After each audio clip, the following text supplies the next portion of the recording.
Vous ne pouvez pas accuser un homme aussi important sans nous apporter des éléments probants. Malgré son jeune âge, elle est partie se confier à celui qui était plus proche d'elle en ce moment-là, qui lui a également dit « Tu t'organises peut-être pour nous m'amener des preuves, parce que cette histoire est trop grosse, je ne peux pas croire à cela. » C'est ainsi qu'elle s'est arrangée. Comme chaque fois que le monsieur arrivait, elle subissait le même traitement. La dernière fois, elle a fait tout pour que quand ça s'est passé, elle est allée directement à l'hôpital. Mais dans notre culture, ici au Sénégal, celui qui n'a pas de voiture, comment il fait? Se fait transporter. Une petite qui n'a pas de voiture, durant le couvre-feu, si elle veut aller à l'hôpital, mais bien sûr qu'elle va demander à quelqu'un qui a une voiture de venir la chercher. C'est ce que le docteur Alfousseynou Gaye a fait. Le docteur Alfousseynou Gaye est venu récupérer Adjara Bissar et l'a amenée à l'hôpital. Et accompagné de Sidi Ahmed, il a fait les prélèvements nécessaires, il a envoyé ça au laboratoire parce qu'il n'était pas capable, lui, de déterminer la substance qui a été prélevée. Donc, ce n'est pas son domaine, tout comme ce n'est pas son domaine de décrire l'état psychologique de la jeune fille puisqu'il n'est pas psychologue. Donc, Adjara Bissar, ayant fait ses prélèvements, lui, le docteur, par acquis de conscience, lui a proposé une pilule du lendemain pour éviter qu'elle ait un enfant après cet acte qui a été effectué, donc qu'elle a subi. Comment on peut donner prescription de la pilule qu'on appelle pilule du lendemain si on n'a pas peur, si on n'a pas trouvé du sperme dans l'organe génital de la victime? Donc voilà la contradiction majeure qui est éteinte par le fait que le Norlevo est prescrit quand on est sûr que la personne examinée a du liquide séminal à l'intérieur de son vagin. Donc, j'étais dans la salle et j'ai eu les échos des interprétations, mais je vous dicte ce que le docteur a dit après l'interrogatoire. Le docteur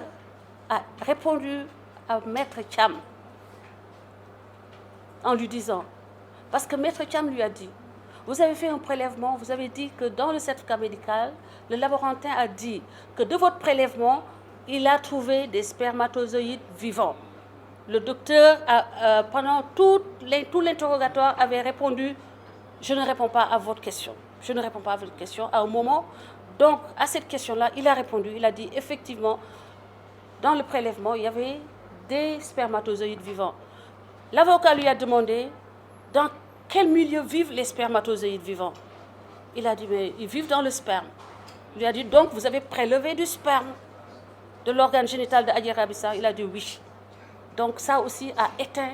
un deuxième point qui avait été utilisé pour manipuler l'opinion nationale et internationale. Le docteur a bien avoué avoir prélevé du sperme et le laborantin, dans ce sperme-là, a trouvé des spermatozoïdes vivants. Donc il y a eu donc bel et bien un acte sexuel et la jeune Adjara Bissar a dit qu'elle n'était pas consentante. Donc nous sommes aujourd'hui, nous de CODAS, nous avons dès le départ affirmé notre soutien à Adjara Bissar parce que les organisations qui devaient se charger de la défendre, de la prendre sous leur protection, l'ont rejetée par peur de représailles, par peur de la violence et des menaces. Nous avons pensé que dans une société, quelle que soit la société, les plus faibles devaient être défendus. Quelle que soit la situation, nous avions le devoir de défendre Adjara Bissar. À l'époque, nous ne disions pas qu'elle avait raison. Nous disions qu'il y ait un procès et qu'on l'écoute dire son histoire, qu'on la laisse dire son histoire, qu'on la laisse avoir son droit à un procès équitable. C'est chose faite désormais et nous espérons que notre pays qui a quand même tenu à restaurer l'ordre et la loi, qui a tenu à rester debout face aux différentes formes de manipulation de l'opinion, face à la menace, face au terrorisme, face aux maisons brûlées, face aux jeunes tués, pour faire porter la responsabilité sur l'État, pour diaboliser l'État au niveau international, pour déstabiliser la nation sénégalaise, mais plus particulièrement le chef de l'État, et le pousser à la faute. Toutes ces manœuvres, j'estime qu'elles ont été vaines, parce que la vérité a été manifestée lors de la confrontation de Ndeye Khady Ndiaye, Adji Raby Sarr, Aïssata Ba. La présence donc de spermatozoïdes vivants confirme l'acte sexuel, et le témoin, principal témoin, est la dame Aïssata Ba, qui a pensé en disant qu'elle a entendu Adji Sarr dire que le monsieur effectivement excusez-moi du terme, a éjaculé, pensait détruire Adji Raby Sarr, mais elle venait d'apporter la preuve que bel et bien Ousmane Sonko, lors de son dernier passage à Sud Beauté, a éjaculé après avoir eu un rapport sexuel avec Adji Raby Sarr. Et il s'agit donc, le principal problème est que Adji Raby Sarr dit que, comme à l'accoutumée, elle n'était pas consentante. Et c'est de ça qu'il s'agit. Il n'y a dans cette affaire aucun complot politique, aucune organisation pour faire empêcher à un compatriote sénégalais d'accéder à son droit de briguer la présidence. C'est son droit. Et nous défendrons tous les Sénégalais chaque fois que leurs droits seront piétinés. Nous avons, et vous me connaissez, nous avons toujours été du côté des personnes dont on a menacé les droits. Si aujourd'hui nous sommes du côté de Adji Raby Sarr, parce que c'est elle la victime. Victime d'abord d'un prédateur sexuel confirmé, mais victime d'une organisation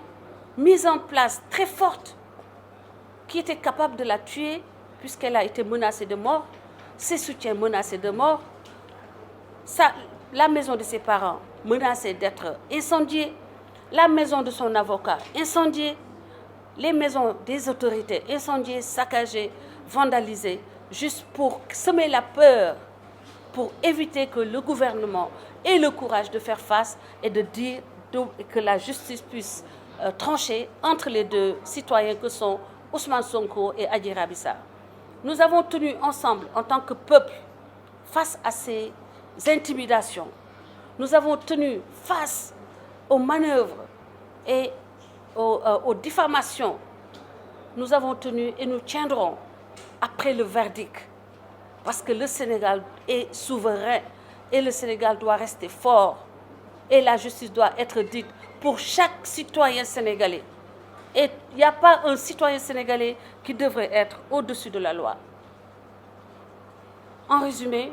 nous avons donc aujourd'hui réussi à obtenir justice pour Adji Sarr parce que nous voulions juste un procès.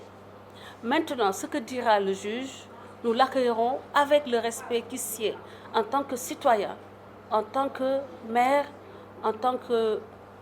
maman adoptive pour Adji Raby Sarr. Et nous remercions la justice sénégalaise, nous félicitons les avocats, nous félicitons le président de la République qui n'a pas cédé aux provocations qui visaient à plonger le pays dans le chaos. Nous remercions donc toutes les personnes qui m'ont accompagné dans ce combat et nous remercions également toutes les personnes qui nous ont donné la possibilité de nous exprimer et de faire entendre la voix de Adji Raby Sarr durant toutes ces 2 dernières années. Je vous remercie. Ben xale bu jigéen